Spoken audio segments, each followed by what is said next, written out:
Hello, Mark. This is Hellena. My student number is S0441012. The speech title is Mellody Hobson, Colorblind or Colorbrave, and I'm a freshman. So it's 2006. My friend Harold Ford calls me. He's running for U.S. Senate in Tennessee. And he says, Mellody, I desperately need some national press. Do you have any ideas? So I had an idea.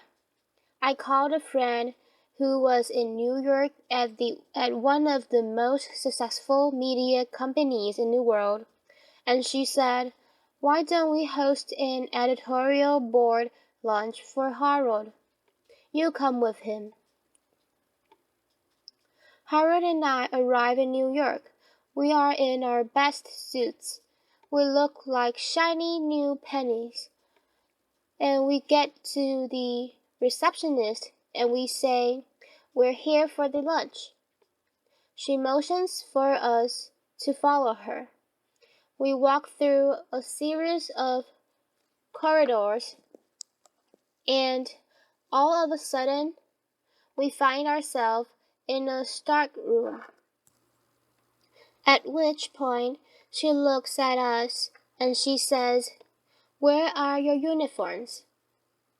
Just as this happens, my friend rushes in. The blood drains from her face. There are literally no words, right? And I look at her and I say, now, don't you think we need more than one black person in the U.S. Senate? Now, Howard and I, applause. We still laugh about that story. In many ways, the moment caught me off guard. But deep down inside, I actually wasn't surprised. And I wasn't surprised because something my mother taught me about 30 years before. You see, my mother was ruthlessly realistic. I remember one day coming home from a birthday party where I was the only black kid invited, and instead of asking me the normal motherly questions like, did you have fun? Or how was the cake? My mother looked at me and she said, how did they treat you? I was 7. I did not understand. I mean, why would anyone treat me differently? But she knew. And she looked me right in the eye and she said, they will not always treat you well. Now, race is one of those topics in America that makes people extraordinarily uncomfortable. You bring it up at a dinner party or in a workplace environment. It is literally the conversational equivalent of touching the third rail. There is shock followed by a long silence. And even coming here today, I told some friends and colleagues that I plan to talk about race, and they warned me. They told me, don't do it. There'd be huge risks in me talking about this topic, that people might think I'm a militant black woman and I would ruin my career.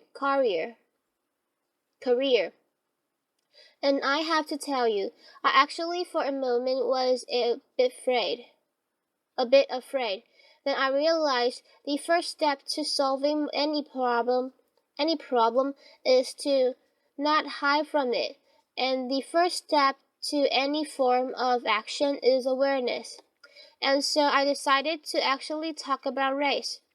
And I decided that if I came here and share with you some of my experiences, then maybe we would all be a little less anxious, a little less anxious, and a little more bold in our conversations about race.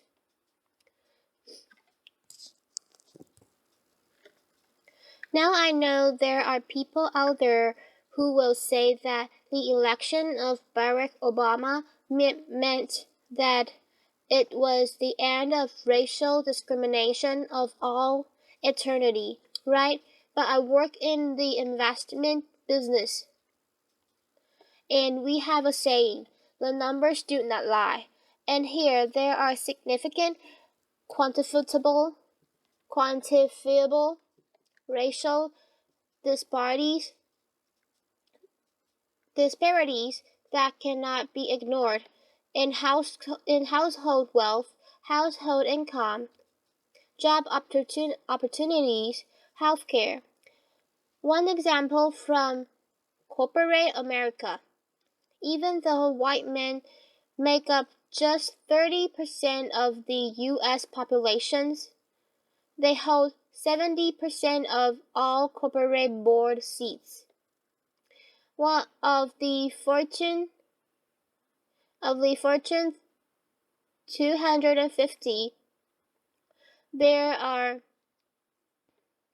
only 7 CEOs that are minorities, and of the thousands of publicly traded companies today, only 2 are chaired by black women, and you're looking at one of them. The same one who, not too long ago, was nearly mistaken for kitchen help. So that is a fact. Now I have this thought experiment that I play with myself when I say, imagine if I walked you into a room and it was of a major corporation like ExxonMobil, and every single person around the boardroom were black. You would think that were weird.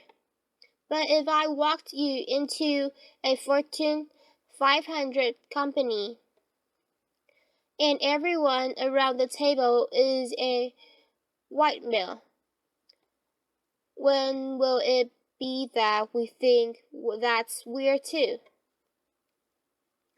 And I know how we got here. Applause. I know how we got here. You know, there was institutionalized, at one time legalized, discrimination in our country. There's no question about it. But still, as I grapple with this issue, my mother's question hangs in the air for me. How did they treat you? Now I do not raise this issue to complain or in any way to elicit any kind of sympathy. I have succeeded in my life beyond my wildest expectations, and I have been treated well by people of all races more often than I have not. I tell the uniform story because it happened. I cite those statistics around corporate board diversity because they are real. And I stand here today talking about this issue of racial discrimination because I believe it threatens to rob another generation of all the opportunities that all of us want for all of our children, no matter what their color or where they come from. And I think it also threatens to hold back businesses. You see, researchers have coined this term color blindness to describe a learned behavior where we pretend that we don't notice race.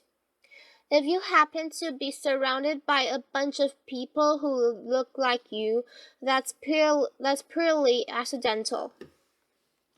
Now, color blindness, in my view, doesn't mean that there's no racial discrimination and there's fairness. It doesn't mean that at all. It doesn't ensure it. In my view, color blindness is very dangerous because it means we're ignoring the problem. There was a corporate study that said that instead of avoiding race, the really smart corporations actually deal with it head on. They actually recognize that embracing diversity means recognizing all races, including the majority one. But I'll be the first one to tell you this subject matter can be hard, awkward, uncomfortable. But that's kind of the point.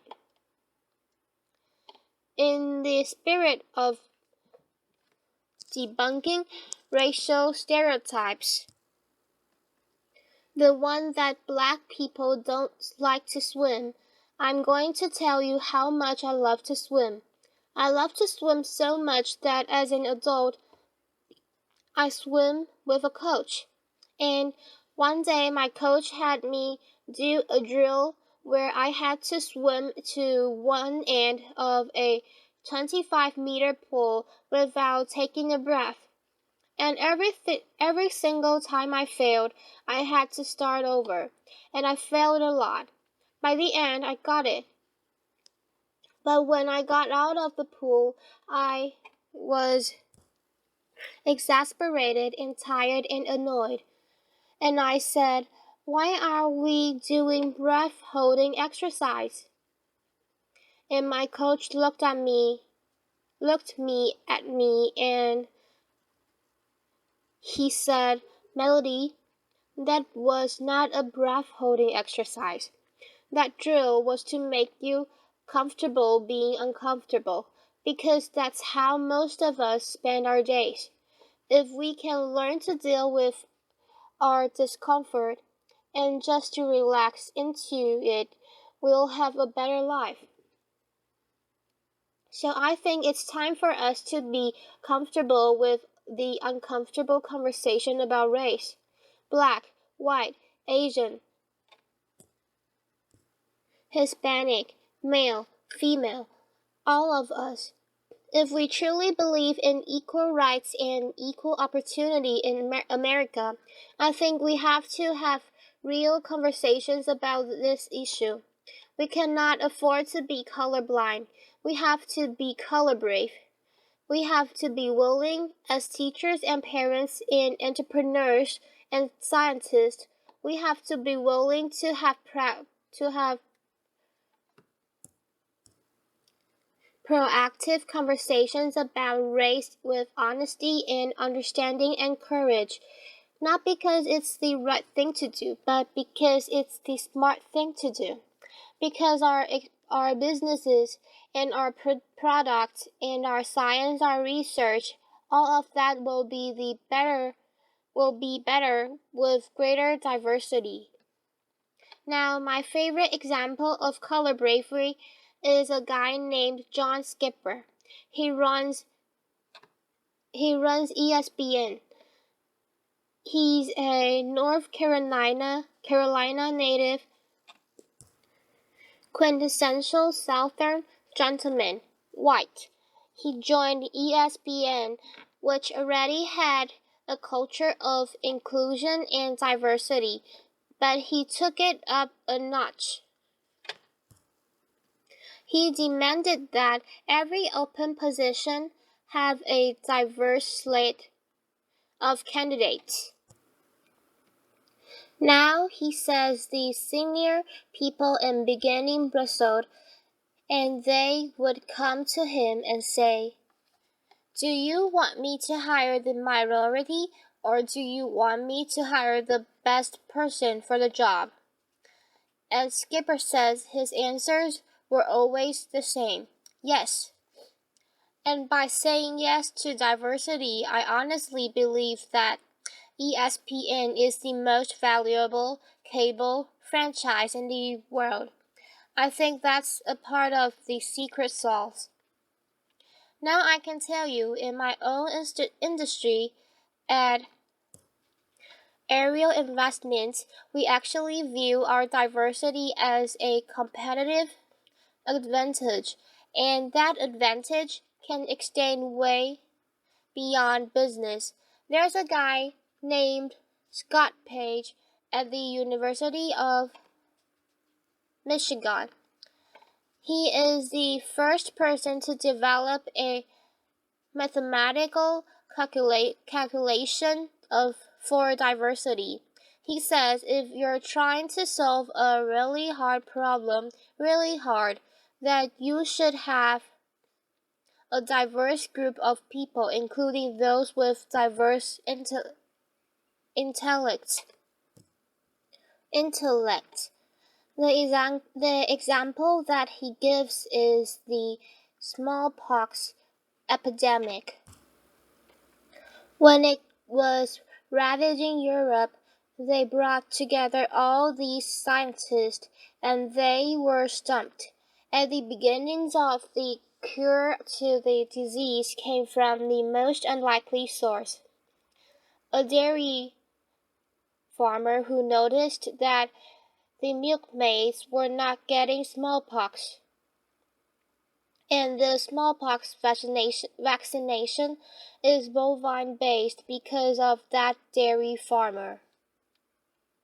Now I'm sure you're sitting here and you're saying, I don't run a cable company. I don't run an investment firm. I'm not a dairy farmer. What can I do? And I'm telling you, you can be color brave. If you're part of a hiring process or an admissions process, you can be color brave. If you're trying to solve a really hard problem, you can speak up and be color brave. Now I know people will say, but that doesn't add up to a lot. But I'm actually asking you to do something really simple. Observe your environment, at work, at school, at home. I'm asking you to look at the people around you purposefully and intentionally. Invite people into your life who don't look like you, don't think like you, don't act like you, don't come from where you come from, and you might find that they will challenge your assumptions and make you grow as a person. You might get powerful new insights from these individuals, or like my husband, who happens to be white, you might learn that black people, men, women, children, we use body lotion every single day. Now, I also think that this is very important so that the next generation really understands that this progress will help them, because they're expecting us to be great role models. Now I tell you, my mother, she was ruthlessly realistic. She was an unbelievable role model.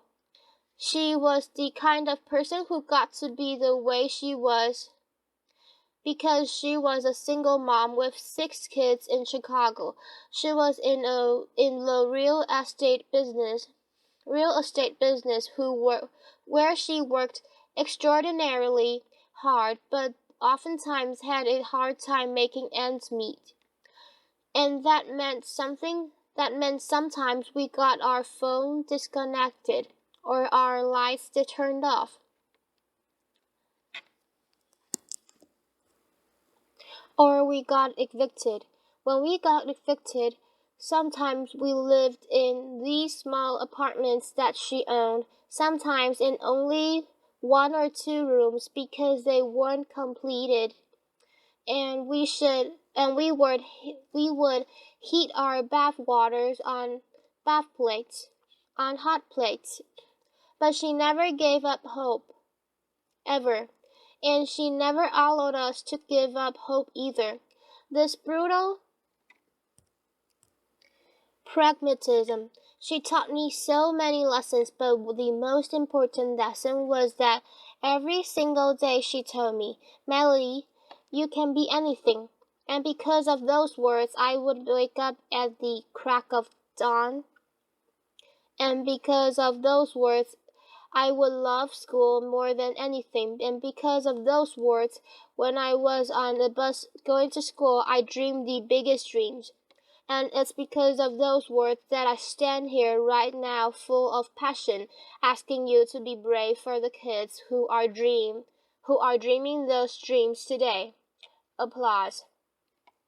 You see, I want them to look at a CEO on television and said, I can be like her, or he looks like me. And I want them to know that anything is possible, that they can achieve the highest level and that they ever imagined, that they will be welcome in any corporate boardroom, or they can lead any company.